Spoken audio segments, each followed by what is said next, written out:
We are 29 and 6, very late with this video. I did get my birthing ball.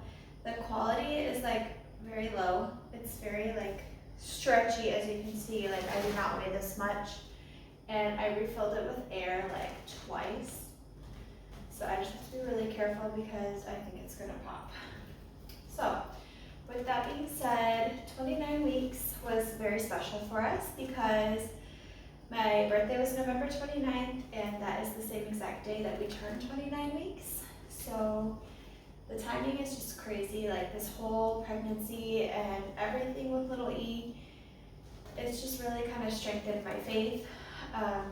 Obviously I've wanted a baby for many years, and I just like, what's the likelihood of being 29 weeks on the 29th of November on your birthday? Like, to me, that's crazy. But yes, we're doing really good. Let me show you little E. So she is, here she is. I feel the same. I mean, I feel big, but I feel like my belly's not really changing much. But you can kind of see where she is, like the ribs, my ribs are right here. She is still head down. We got to see her face for like 3 seconds at the doctor on Saturday, and then she went face down as well. And her feet are up here. Lots of kicking in the same spot as the 28-week update, all of 28 weeks. So she's still in that same position, which is good, because I know she can flip at any moment.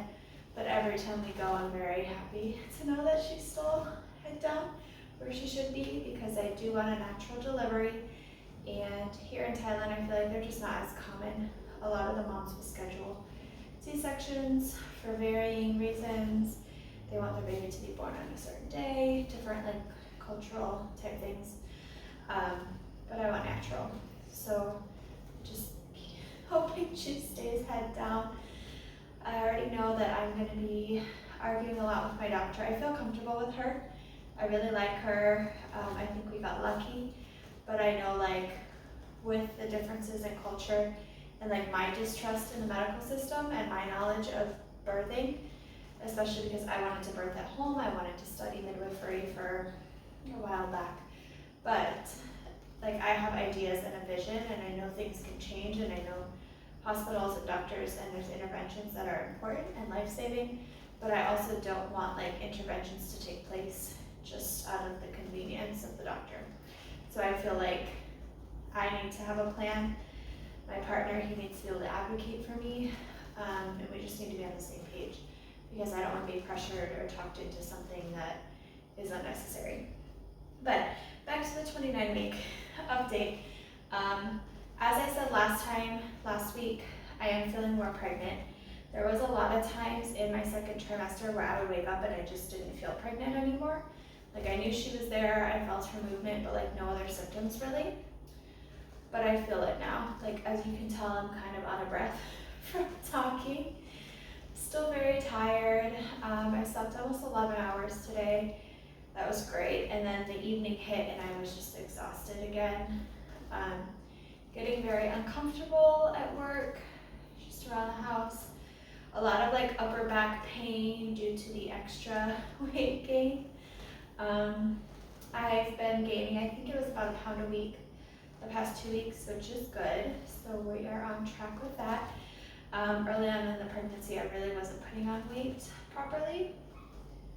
And I think what else? I have been sick to my stomach a few times, but it's hard to tell if it's like pregnancy hormone related or if it's just eating Thai food.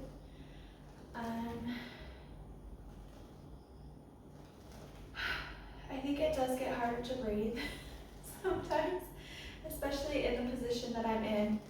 I want to say also when I hit 29 weeks on Wednesday, I cried. Like I have been crying almost every day over everything and anything.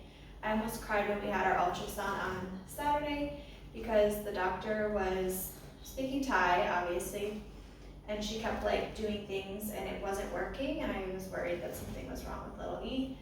But ultimately it was the ultrasound machine that was not working, so she had to switch that out. But even that like little miscommunication mishap like I almost started crying. I didn't want her to see that because I don't want her to be worried.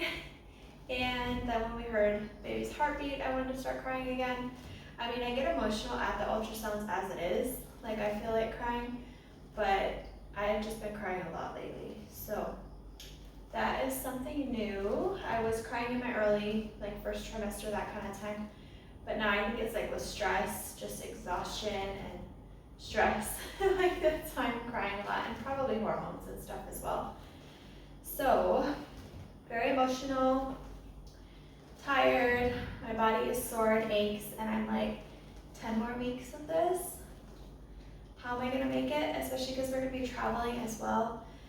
I do get really sad and I wanna cry thinking that this pregnancy is over because I'm gonna miss like this close bond and just being pregnant in general. But I'm also excited to meet little E, and she has been super, super active. Like the day Daddy left to go work, I was like, she is moving and turning, and my belly is moving. You can see it like all over the place.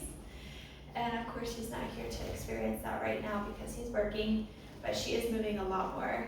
And it's not really just kicks and punches, it's like full body movement I can feel as well, which I know sometimes you can't feel on the outside, but I can feel on the inside. But it's really reassuring to know that she's active. And I do notice her moving more when I'm at work, which I think is strange because I'm supposed to be busy and my mind is supposed to be elsewhere. But she does tend to move a lot when I am working, but I am talking more, it's a lot louder, things like that. And I think that's pretty much it. I still kind of have like a decrease in appetite because it's just so hot here. Winter has started, but I feel like it's getting hotter here in Thailand. So that's pretty much it, I think, with our bump update. She weighs, they said, I think it was 1.27 kgs, which I'm not sure how much that is in pounds. So she's doing good. We did get the Tdap vaccine on Saturday, which I really didn't want, but we just ended up deciding on doing just because of where we're living. And with like the whooping cough numbers here in Thailand, and just basically out of fear is why I kind of felt like we needed it to protect her, because I don't want her to get sick unnecessarily, and because we are going to be traveling as well. But my arm, the shot itself did not hurt, like the, what was it called, the Rogam, that like I actually felt the liquid going into my body, like it was very hot and burning. But the Tdap vaccine, it was not, but my arm is still very sore. Like we got it Saturday, sore Sunday, Monday. Today is a little bit better.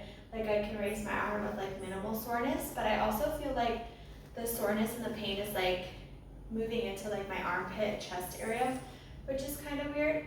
But I'm glad I didn't have like any of the other side effects, like the fever, like actually getting sick, and no like rash or anything like that. So that was good. So that was Saturday, and we got my vitamins refilled. So my OB here has me on calcium, magnesium, and iron. She didn't really like the American prenatals, even though my American OB was fine with them. But because of my lack of good eating here in Thailand, I feel better having those supplements just to make sure that little E gets what she needs to develop properly. We do crave a lot of sweets, like artificial sweets and fruit. Like I go through these fruit cravings all the time. Like this week, we had pineapple, mango, oranges, dragon fruit, grapes, strawberries, and bananas. I try and rotate them, like every week I'll eat like 3 different fruits. But that's the great thing about being here in Thailand is I have such good access to fruit, even though some of the prices are more expensive. But that's great that she's getting all those vitamins and minerals. But I do feel a little guilty because my my vegetable intake is not very good here. I did make a salad this week, so I was proud of myself with that. But overall, veggies is not doing very well with that. But I think that's it for 29 weeks. We're gonna be 30 weeks tomorrow, which is just crazy. Like unbelievable, like how fast time has gone by. And we did actually, I keep saying like I'm done and then I'm not done. I should have wrote notes because my brain is kind of like all over the place. But we did get her bassinet. This week we put that together, which was really, really exciting. It's in the other room. We also got like her little play corner set up, just a little bit, like some padding, some books, tummy time things. We just wanted a place to put her because the floor here is tile.